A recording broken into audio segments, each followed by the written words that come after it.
Right now, a man who lost 4 family members on the Wisconsin River decades ago is calling for safety changes as a child remains missing on that water. And Governor Evers has vowed to veto a package of abortion bills, how advocates are trying to change his mind. Plus, a grocery store in Beloit unexpectedly closes, leaving people in that neighborhood asking what will happen next. From the Channel3000.com Alert Center, this is News 3 Now at 6. The search is still on for a child who went missing in the Wisconsin River. That child went underwater while swimming with family members Tuesday evening and never resurfaced. Last night, Adams County Sheriff Brent York declared the search a recovery mission. It is hard to put yourself in this family's shoes unless you've been there. And one Boscobel-based family has, and no matter how long it has been, having lost a family member or multiple to the river, it definitely sticks with you. Madeline O'Neill is sharing one man's plea tonight. Madeline? Well, a search like this will really tug at anyone's heartstrings, but when you have a personal connection, it tugs even harder, and in Thomas Bingham's case, makes him push for change. It just scares me every time. Every time someone gets in the Wisconsin River. The top looks nice, but that undertow, sometimes you get that water underneath going 30, 40, 50 miles an hour. And every time Tom Bingham hears that someone doesn't make it.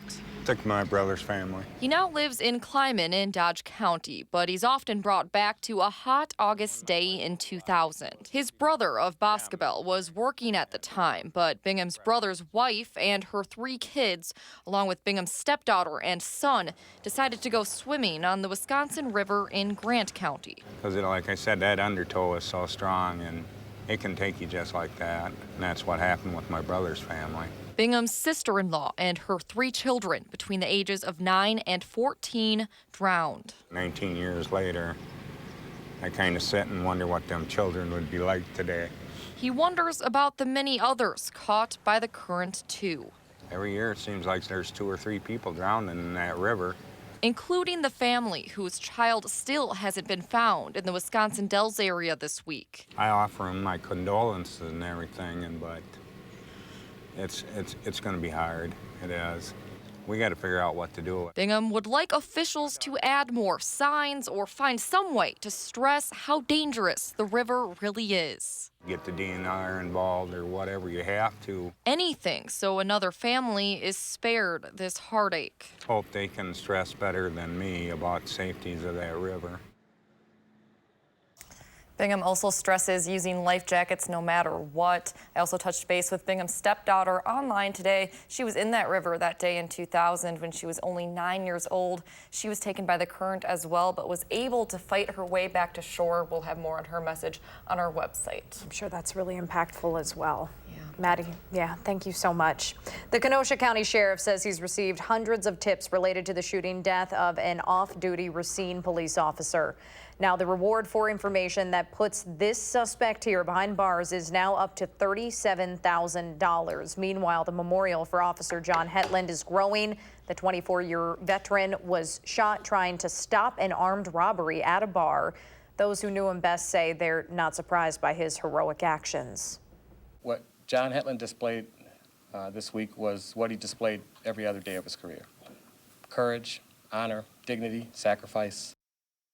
A new $15,000 donation for information on the suspect's arrest came from the Andis Company. That's a hair care supplier out of southeastern Wisconsin. In a statement, the company says it has always supported first responders, but in this particular case, this hits home. Officer Hetland was the brother of one of their associates. Into the Channel 3000 Alert Center tonight. 2 brothers in Kenosha have been charged in the shooting death of a 5-year-old boy who had picked up a loaded handgun. Javon Cannon told police he left a pistol on his bed and went to smoke marijuana in a different room.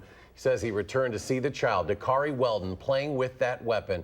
When he tried getting it back, the gun discharged. Cannon's attorneys say he didn't know the gun was loaded. After the shooting, he and his brother Javon rushed Dakari to the hospital and left him there. We turn now to weather. Let's get your first alert forecast now with TV meteorologist Gary Canalti. Gary? Well, right now things are pretty nice out there. Temperatures are in the lower to middle 70s. We've got some sunshine. On visible cloud track, you can see some thicker clouds out to the west in Minnesota and Iowa, where there have been some showers, but those showers have really been fizzling as they push into far southwestern Wisconsin. I don't think they're going to going to get much further east than perhaps Platteville and Lone Rock. A few sprinkles are possible there this evening. Otherwise, temperatures are generally in the lower to middle 70s across much of southern Wisconsin, away from Lake Michigan. Lakeshore areas are about 10 degrees cooler. Milwaukee right now only at 61. By tomorrow morning, we'll be in the middle 50s. Look for partly cloudy skies overnight. We'll turn cloudy for tomorrow. Might be a chance for a shower or thunderstorm late in the afternoon. High temperature at 75. That's your News 3 Now First Alert forecast. Gary, thank you. More than 100 volunteers from Land's End spent the day clearing invasive species and restoring part of the Pheasant Branch Conservancy.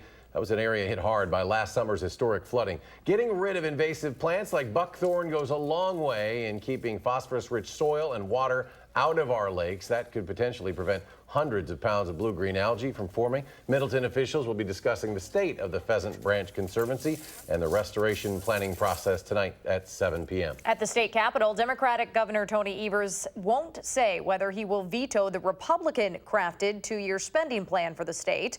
At a news conference today, Evers said he wants to see what the document looks like once it's passed by both houses, and then he will make a decision.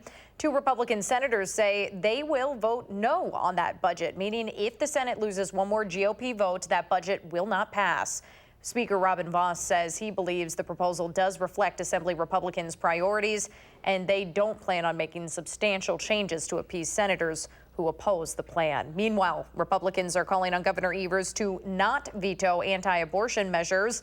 Rose Schmidt is live at the Capitol, where they held a rare ceremony today. Rose? Yes, Danica, Governor Evers has already promised to veto all 4 anti-abortion measures, but today there was a loud presence in this building urging him not to do so. Surrounded by groups like Wisconsin Right to Life and other anti-abortion groups, Assembly Speaker Robin Vos and Senate President Roger Roth held a public ceremony to sign the bill covers, something that's usually just a procedural move. The 4 measures already passed both houses. One, called the Born Alive bill, could send could spend doctors in life in prison for failing to provide care to babies born after a failed abortion attempt. Republican leaders hope the rally sends a message to Evers, but Democrats called it a political stunt. We have a governor who said he wants to lower the mortality rate for babies, a governor who has said he wants every baby to be able to get the care that they need. Well, I've got great news for Governor Evers. These bills do just that. When you haven't really adjusted to the reality that there was a democratically elected governor who's overwhelmingly popular, who's promoting policies that you are thwarting at all costs. You've been reduced to having sort of this circus-like, rally in the middle of the Capitol that I don't think is worthy of covering. The other measures prevent abortions based on race, sex, or the potential diagnosis of Down syndrome or another disability, cut off Medicaid funding for Planned Parenthood, and require certain info to be given to a woman getting a drug-induced abortion.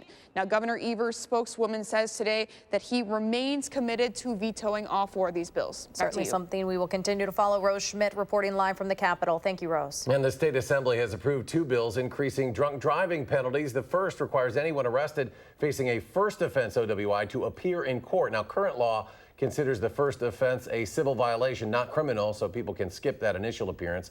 The second bill establishes a minimum 5-year sentence for anyone convicted of homicide by intoxicated use of a vehicle. Those bills now move on to the state Senate. Rock County residents say they are in shock after a popular grocery store suddenly closed earlier today. And now they're worried about having a place to shop close by for food. Rock County reporter Adam Duxter in our bureau at the Janesville Gazette with what residents and city leaders are saying tonight. Adam?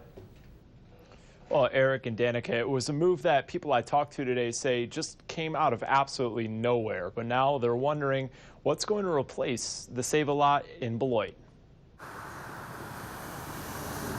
People today finding out the hard way. Some walking right up to the door before realizing the grocery store on Park Ave in Beloit was closed. I'm shocked. I mean, my wife says, hey, why don't you go get me some ice? I said, okay, well, I'll pick up a couple other little things if you need.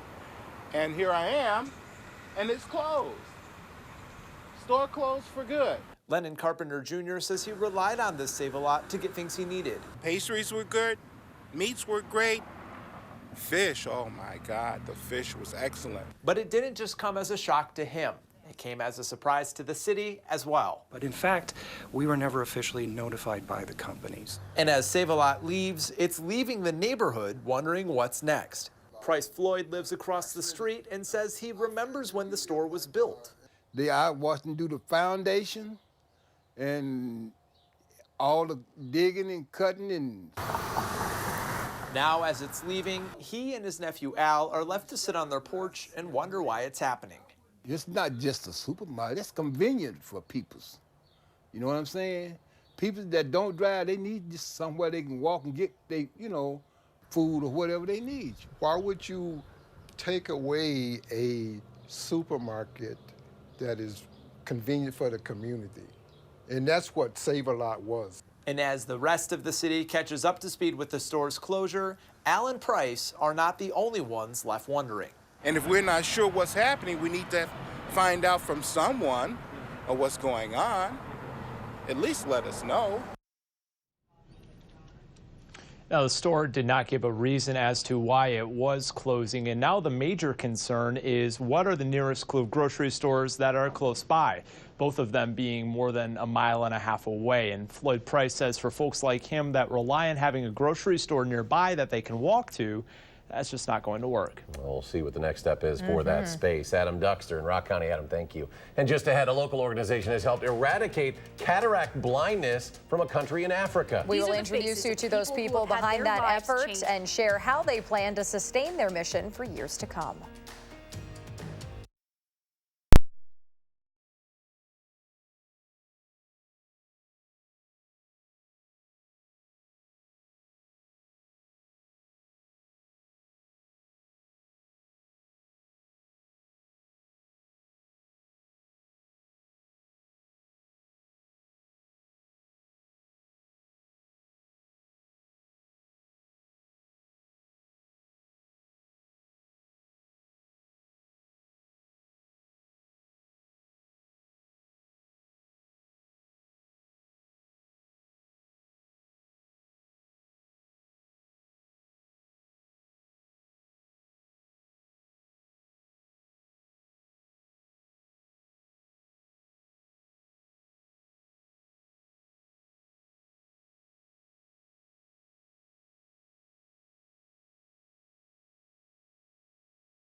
Sometimes we take the power of being able to see for granted, but one organization in Madison knows that sight is one of the most precious things we have. And our Jamie Perez shows us how this local organization is changing thousands of lives around the world by giving them the gift of sight. These are the faces of the people who have had their lives changed forever. For most of their lives, they've lacked sight, but they've always had a vision. Dr. Chandra knows their vision. He comes face to face with it for a living.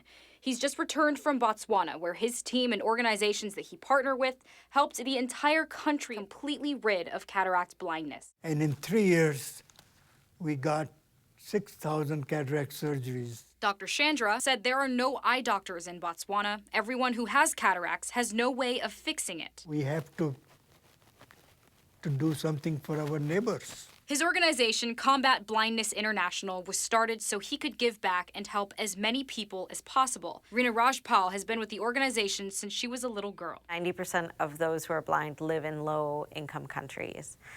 And of that, 50% of blindness is due to cataracts. So if you do nothing else but handle, do cataract surgeries, you have tackled 50% of the blindness in the world. And that's exactly what they've set out to do. The cost of losing your sight in a developing country. You lose your job, you become a burden to your family, you can't contribute to your family financially. Dr. Chandra is working to ensure people who are blind or visually impaired get the help they need. In several trips, each lasting about 4 weeks long, they do about 1,000 cataract surgeries.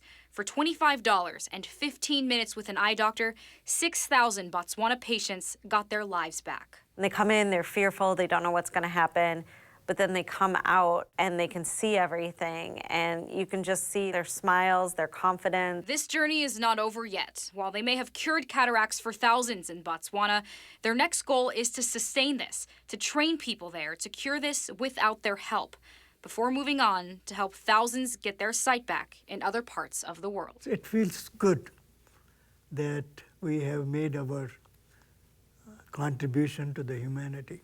In Madison, I'm Jamie Perez, News 3 Now. That's amazing work, isn't Yeah, it? really. And that organization also partners with the Madison School District. They have volunteer nurses who screen kids in 4K and kindergarten for eye conditions, and they also pay for their glasses. Great work. Way to go. All right, we are dodging showers and thunderstorms for the next few days. But 80-degree temperatures are coming soon. It is summertime, right? Chief Meteorologist Gary Canaldi with your First Alert forecast. That's moments away.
Well, things are pretty quiet out there today. We had sunshine, generally dry conditions, but you can see thicker clouds are crossing the Mississippi River, and there are a few light showers associated with them, getting into areas south and west of Lancaster over toward Platteville.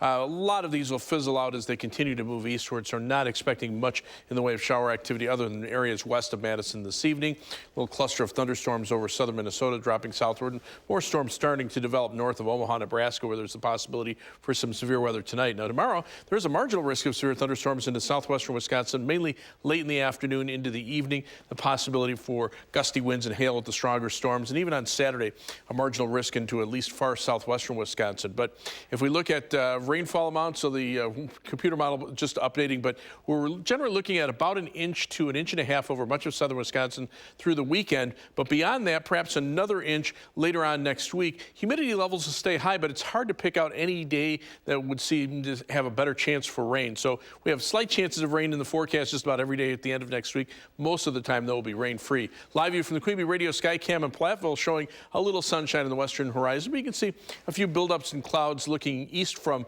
the WISC camera here on the west side of Madison. High today so far 74, the low 56, and right now our temperature is at 72 degrees. Winds are out of the east at 10 miles per hour, and the air is still pretty dry. Dew points in the mid-50s across southern Wisconsin. That's why those showers out to the west will probably fall apart as they reach the rest of southern Wisconsin. Temperatures right now generally in the 70s, a few 60s where there have been some showers up toward the Twin Cities. But you can see even those are starting to fall apart. A lot of shower and thunderstorm activity along the east coast, some more severe weather there. And then the next weather system gathering strength out to the west will bring us some chances for showers and thunderstorms over the next couple of days. A couple of weak cold fronts kind of focusing the shower and thunderstorm activity, but these waves of low pressure moving along it means the fronts will kind of oscillate back and forth, and each time they're close to you, that's when you see a little better chance for showers and thunderstorms. Temperatures pretty warm across much of western Kansas, starting to see some 90s show up there. The rest of the Midwest, pretty temperate with temperatures 70s to around 80 degrees. Dew points are starting to climb, especially out to the west of us. You can see dew points now in the mid-60s as far north as Omaha, Nebraska. So the humidity levels will definitely be climbing as we head into the weekend. For tonight, partly cloudy skies, a chance for an evening shower west of Madison with a low 56. Then for tomorrow, look for skies to turn cloudy. You might see a late afternoon shower or thunderstorm with a high of 75. Future track, you can see those showers really falling apart. Then we'll see temperatures in the mid-50s overnight. For tomorrow, look for high temperatures to top out in the mid-70s with partly or mostly cloudy skies. Tomorrow night, a little better chance for a shower or thunderstorm late, and then a shower or thunderstorm chance on Saturday with high temperatures in the upper 70s. But as we look at the 7 to 10 day forecast, while there'll be shower and thunderstorm chances for Sunday and Monday as well, not an all-day rain, then the rain chances go down and temperatures climb into the middle 80s for the rest of next week. Steve Stricker and Jerry Kelly want to get a big win in front of the home folks this weekend. We'll hear from both of them in sports.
The United States women's national team had already qualified for the round of 16 in the Women's World Cup. Today was the final group stage game against Sweden. Former Badger Rose Lavelle back in the lineup after resting in the last game.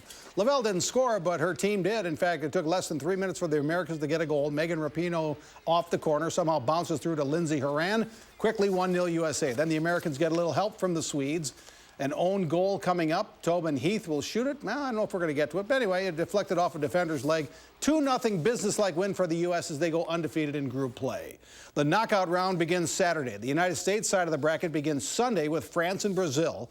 The Americans play Monday morning, 11 a.m. Central Time against Spain. The World Cup final will be played Sunday, July 7th. The American Family Insurance Championship begins tomorrow. It's a 3-round PGA Tour Champions event. It's in its 4th year at University Ridge. Tournament host Steve Stricker will play in the first group tomorrow morning at 9 a.m. As tournament host, Stricker can hardly go 5 feet without being stopped. On the driving range today, his daughters stopped him to do an on-camera interview. Then there wasn't room in the pros area of the driving range, so he went over to the amateur part before he could take a few swings. All part of being the tournament host. It's a challenge to get in my time that I normally am accustomed to at a regular event, but you know, it all comes with the territory, and I expect that. And I learned not to maybe party so hard on Friday night of concert night. I learned that lesson last year, and so hopefully I can apply that to Toby Keith this year, but that'll be hard. The de facto co-host of the AmFam Championship, Jerry Kelly, was his usual rambunctious self today. Kelly has a 9:20 tee-off #1 tomorrow morning. He's finally healthy and playing pretty well on the tour this season. Could you imagine if Stricker or Kelly win this tournament? Kelly says he has to settle down and settle in early. It's not chill because I'm not very good at chill. It's just kind of match the intensity with a little more focus instead of being so wide open. And then I'd get behind the 8 ball and fight my way back to almost there. But I'd like to actually have a really good start so I can stay in that position. I'm surprised that neither one of them won in Wisconsin, but again, they both play well. It seems like every week, so I think they'll be okay. The Brewers opened a 10-game homestand tonight when they faced the Cincinnati Reds just after 7 o'clock. Brewers went 2-6 on their road trip. They're now a half game behind the first-place Cubs in the Central. And tonight is NBA draft night. Former Badger Ethan Happ figures to be a long shot to be drafted in the 2 rounds, but would likely get a chance with someone as a free agent and impress in the Summer League. One Wisconsin guy will likely be taken in the top 15. Former Whitnall High School star Tyler Hero was a one-and-done in Kentucky. The Bucks traded their only draft pick with Tony Snell to the Pistons for John Lure last night, so the Bucks have 0 picks tonight. It's happened before. 2004 they didn't have a pick, but if you don't care, don't watch. John Lure, is that just a salary move there? Yes, it is. I believe. Maybe he won't be really playing much for the Bucks. I believe that's So correct. I'll wait and see. How's the weather shaping up for this golf tournament? A couple of sprinkles out there tonight. Tomorrow, I think we'll see better chances of rain starting around this time and lasting into the weekend. Temperatures right now, lower 70s, about the same for tomorrow, but you can see shower and thunderstorm chances this weekend and then warmer weather the rest of next week. Thanks for joining us for News 3 Now at 6. We'll see you back here at 10.